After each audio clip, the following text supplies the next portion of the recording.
தமிழகத்தில் மழையால் பாதிக்கப்பட்ட மாவட்டங்களுக்கு 1000 கோடி ரூபாய் மதிப்பிலான வெள்ள நிவாரண திட்டத்தை முதல்வர் ஸ்டாலின் வெளியிட்டார்.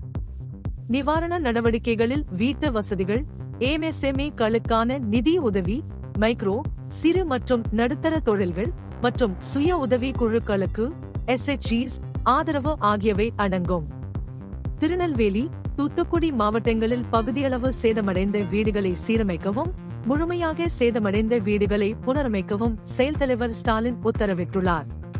முழுமையாக சேதமடைந்த வீடுகளுக்கு 4 ரூபாய் லட்சமும், பகுதி சேதமடைந்த வீடுகளுக்கு 2 ரூபாய் லட்சமும் வழங்கப்படும். மொத்தம் 4577 புதிய வீடுகள் கட்டப்படும். மேலும் 9975 குடியிருப்புகள் 385 ரூபாய் கோடியில் பழுது பார்க்கப்படும். அனைத்து செலவுகளையும் மாநில அரசே ஏற்கும். பயிர் இழப்பால் பாதிக்கப்பட்ட 8 மாவட்ட விவசாயிகளுக்கு நிவாரணமாக 250 கோடி ரூபாய் ஒதுக்கீடு செய்யப்பட்டுள்ளது.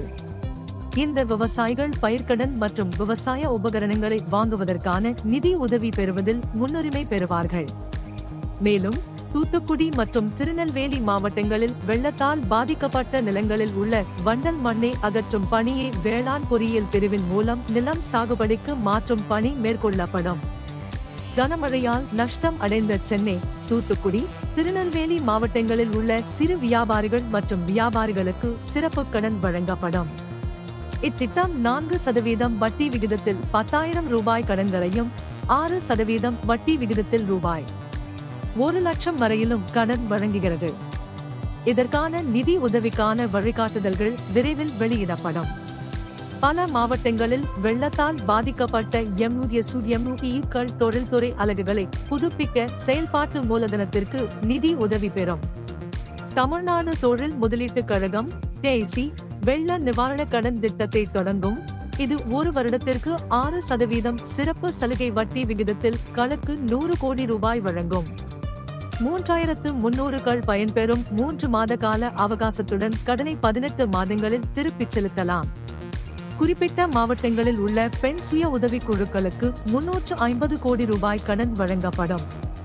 திருநெல்வேலி மற்றும் தூத்துக்குடி மாவட்டங்களில் 4928 மீன்பிடி படகுகள் மற்றும் இயந்திரங்கள் சேதம் அடைந்ததற்காக 15 கோடி ரூபாய் இழப்பீடும் இந்த நிவாரண பொதியில் அடங்கும்.